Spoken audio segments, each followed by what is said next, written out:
Well, hi. Welcome to week 3 of the News from the Real World podcast. I'm Jody, and these are my esteemed colleagues. Aditra. Hi. Quinn. Eleanor. And we're going to discuss some articles from the News from the Real World blog. Quinn, why don't you take away the first article? This week we're starting off with 11 things we no longer see in movie theaters. This is from Mental Floss by Kara Kowalczyk. And I'll just give you the quick rundown of 11 things we no longer see in movie theaters, and then we'll discuss. Red curtains, uniformed ushers, dish night, ashtrays, newsreels, cartoons with double features, cereals, ladies please remove your hats signs, intermission, exquisite decor, and fully equipped cry rooms.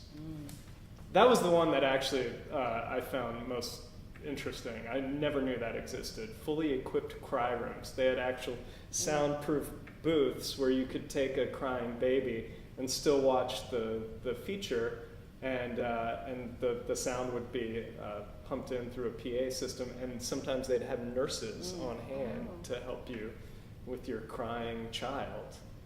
That's convenient. That's pretty convenient. Yeah, I think that should come back. I mean, look at all the advances women have made, breastfeeding in the workplace and baby rooms everywhere, but that's one thing that we've lost. Yeah. It's terrible. I miss the ushers. I'd love to see fully costumed ushers again. I was a movie theater usher in high school. That was my high school job, and I had to wear like polyester gray pants with a polyester blue vest and a little tie.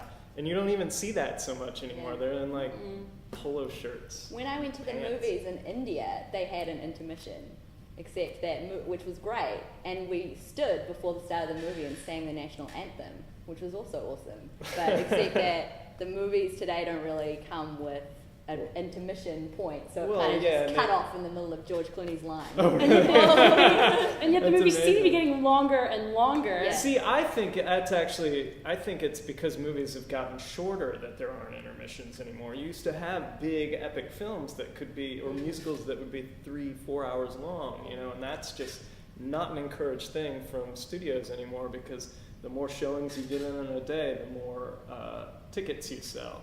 Well, I just did 4 hours musical before I came here, so it's really a long musical with intermission and red curtain. So everything involved. This is a theater piece or a theater piece. Yeah. See, in the cinema though, that's not encouraged anymore. They want hour and a half, 100 minutes max. Get in 6 showings a day. Boom. Mm-hmm. Except for the big blockbusters, which are like 180-minute minimum.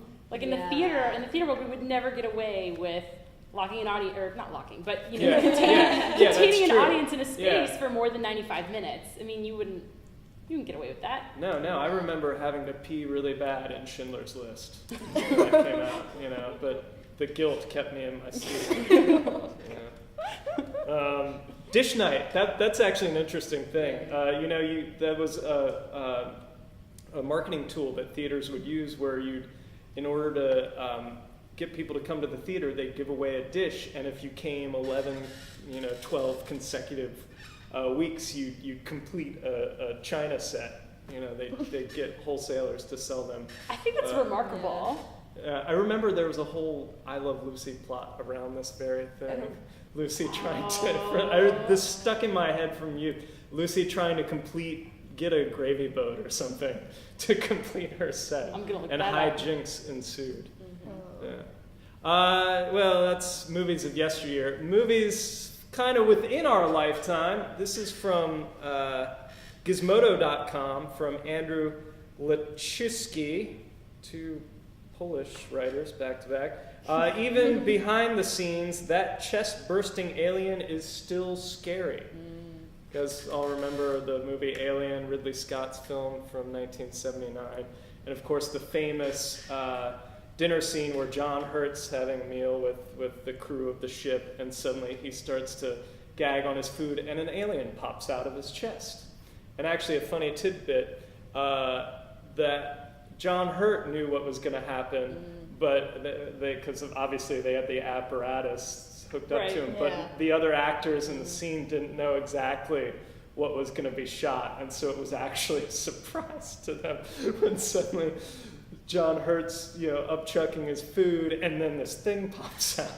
How many takes did they get? The first initial take was the one that was used, where you Okay. get the reaction shot of the other actors. But it was cool. The video taken from StanWinston.com. Stan Winston, the famous special effects Right. supervisor. It's a whole video of just the apparatus that was built before they put makeup on it and molded around it, but built to create the chest bursting alien. And it is pretty freaky, actually. It's creepy looking because it really articulates and moves in a very They built lifelike. Yeah, they built it to be Yeah. very spinal, I guess. They gave it like vertebrae, and they used dental products and. Dental acrylic discs that they then sawed in half and then put on basically a spine, and it gave it articulate arms with wires and whatnot. It's the arms, the little Yeah. arms that are the scariest to me. Yeah. Yeah. But was the article also saying that something like that wouldn't be made anymore for a movie? It would Yeah. mostly be done with CGI? And I gotta tell you, I was ranting about this, I think the first week when there was an article about special effects shots. I think the models are still far superior yeah. to CGI. Oh. Totally. Because they're a real, tangible thing. Uh-huh. And that thing is so lifelike, even without without being fully made up. Just as the inner piece, it's freaky. And it's Yeah. like, because it's handcrafted by this artist, and they've it's like they've breathed Yeah. life into it. They've figured out exactly Completely. how to make it Make alive. life. Yeah. Yeah. I imagine it High-tech comes down to cartoon. cost, which is more expensive than to Yeah. pay somebody hourly or contractually to build this thing, or pay somebody to develop some software for our computer-generated Totally. images. A lot easier, I guess. Yeah. Yeah. So moving on, talking about more 3D effects. Hey, Yeah, yeah, so- the teacher. Architectural model building with 3D printing. So this is all about video. There's a latest video come out which filmed by Dylan Ribling. For those who don't know Dylan Ribling, he is an award-winning filmmaker and interactive artist. So he made this video. Basically, it's about comparing between I can say like old-fashioned model building and the new ways of 3D printing. So 3D printing is the new ways that they're developing it, Microsoft developing it. So if they success, we can print everything, anything that we wish into in 3D, and in it can be any, we can use any substance. It can be like silicone, it can be whatever. And this is basically a short film about the future of model building in the face of technologies like 3D printing. Right. So So it's the a question similar is argument as the yeah, alien thing. the Well, question is that if a machine can split the 3D version of a building, is that the era of the model making coming to an end? So you see this. Well, you can It's ask a lot anyone. faster and more Yeah. precise, I guess. It's more convenient, Yeah. but at the same time, you can see that. Cost efficient. Yeah, but somehow model making, you can consider it as a one piece of artwork. Yeah. Yeah. Right? Because you have to take time, you have to concentrate on it, you have to be skilled Sure.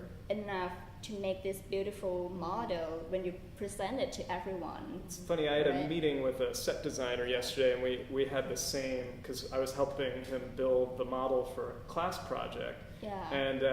And he was talking about how, well, sometimes the teacher will destroy their model that they spend hours and hours upon hours making, as just to get it through a student's head that this is not the art, this is not the thing itself, it's actually a tool.